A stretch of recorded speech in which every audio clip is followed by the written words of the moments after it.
नमस्कार मित्रांनो, मी आहे भाग्यश्री ब्लॉग या चॅनलवर तुमचं मनपूर्वक स्वागत करते. मित्रांनो, आज मी एक नवीन विषय तुमच्यासाठी घेऊन आली आहे. आजचा विषय आहे भारतीय संविधानाची 75 वर्ष. आपल्याला सगळ्यांना माहिती आहे 26 जानेवारी 1950 या दिवसापासून आपल्या देशाचा कारभार हा आपल्या संविधानानुसार सुरू झाला, ज्या दिवशी आपण प्रजासत्ताक दिन साजरा करतो. तर त्याच संविधानाला 75 वर्ष पूर्ण झाल्याच्या निमित्तानं मी आज तुमच्यासाठी हा विषय विस्तृतपणे मांडला आहे. भारतीय संविधानाची 75 वर्ष. 28 मे 2023 रोजी भारतीय संसदेच्या नवीन इमारतीचं उद्घाटन देशाचे पंतप्रधान नरेंद्र मोदी यांच्या हस्ते मोठ्या दिमाखात पार पडलं. जुन्या इमारतीला निरोप देताना पंतप्रधानांनी जुनी वास्तू ही अनेक ऐतिहासिक घटनांची साक्षीदार आहे असं सांगितलं. संसदेच्या नवीन इमारतीत पहिलंच बिल मांडलं गेलं ते नारी शक्ती वंदनचं. ही आत्तापर्यंतची 106वी संविधान दुरुस्ती होती. सप्टेंबर 2023 मध्ये लोकसभा, विधानसभा आणि दिल्लीच्या नॅशनल कॅपिटल टेरिटरीमध्ये महिलांना 1/3 आरक्षण देण्याचा केलेला प्रयत्न खरोखरच कौतुकास्पद वाटला.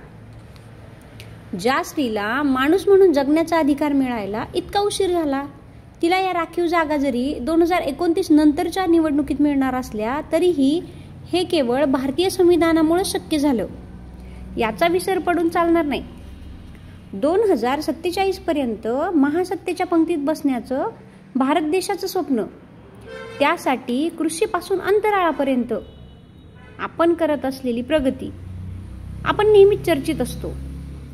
त्या प्रगतीमागे आम्ही भारताचे लोक आणि आम्हाला आपल्या संविधानाने दिलेली सामाजिक, आर्थिक व राजनैतिक न्याय, विचार, अभिव्यक्ती, विश्वास, श्रद्धा आणि उपासना यांचे स्वातंत्र्य, दर्जाची व संधीची समानता देणाऱ्या भारतीय संविधानाचा सिंहाचा वाटा आहे.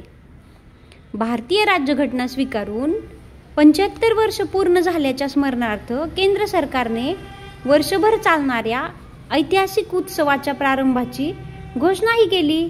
भारतीय संविधानाने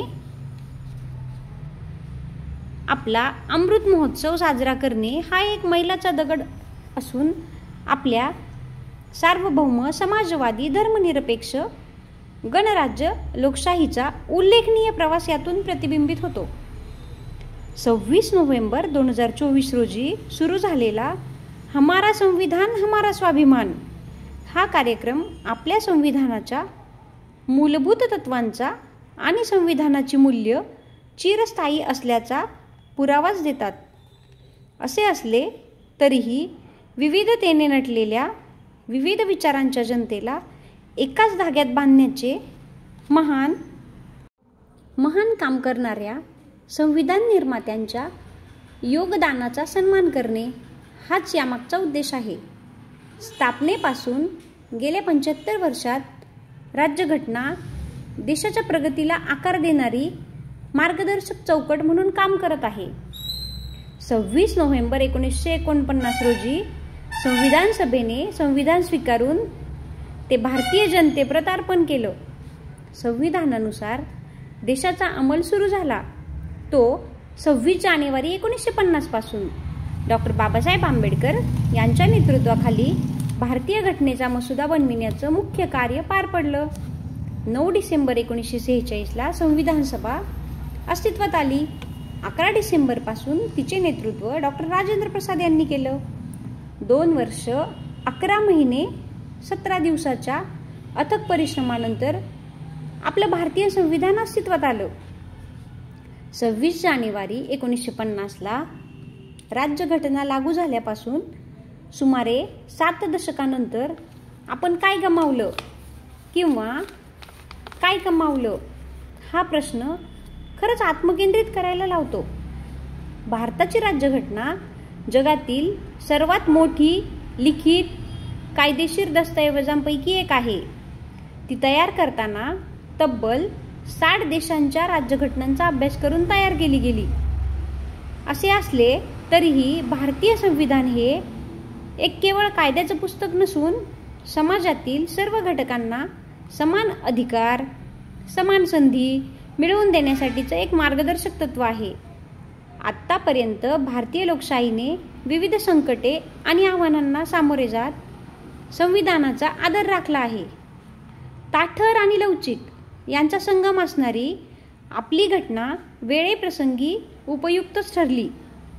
भारतीय संविधानात पहिली घटना दुरुस्ती झाली ती 1951 मध्ये, जी जमीन सुधारणा कायद्यात न्यायालयाने केलेल्या हस्तक्षेपासंबंधी होती. त्यानंतर अनेक घटना दुरुस्त्या कालावघात होत गेल्या.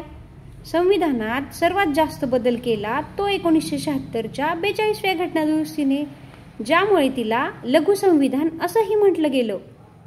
1978ला पहिल्यांदा बिगर काँग्रेसी सरकार आल्याने त्यांनी 42व्या घटना दुरुस्तीचा विरोधाभास म्हणून 44वी घटना दुरुस्ती केली. संविधानाची मूलभूत चौकट कोणती? ती बदलण्याचा अधिकार संसदेला आहे का?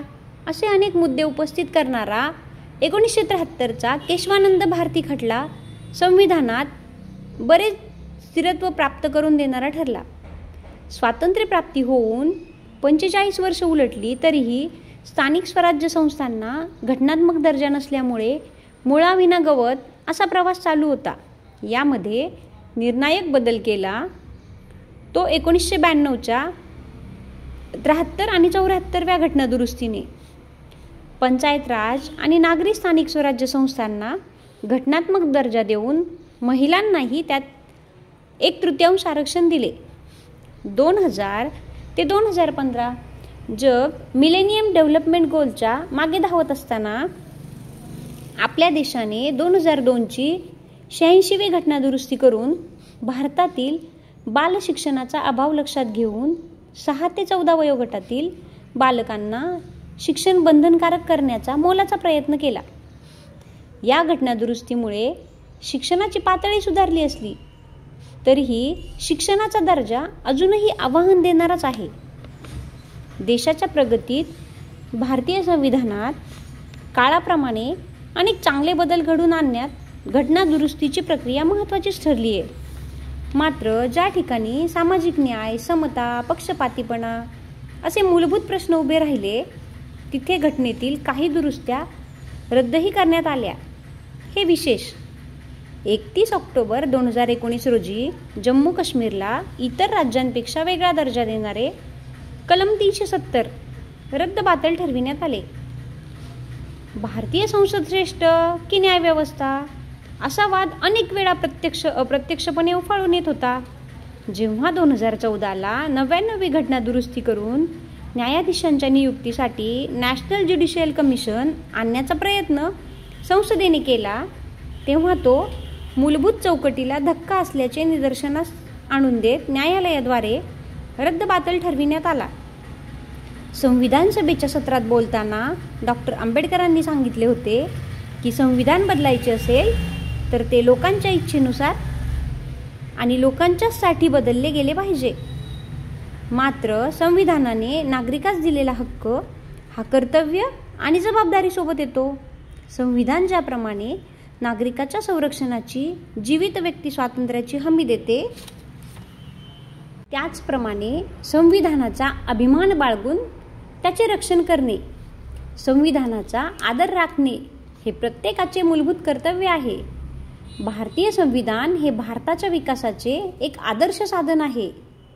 देश विविध क्षेत्रात प्रगतीची शिखरे सर करत असताना काही आव्हानांमुळे संविधानाच्या उद्दिष्टांवर अजूनही कार्य करणे गरजेचे आहे. संविधानाच्या तत्वांशी आजच्या प्रगतीची सांगड योग्य पद्धतीने घातली गेल्यास येणाऱ्या पिढीसाठी उज्ज्वल भविष्य घडेल याची खात्री वाटते.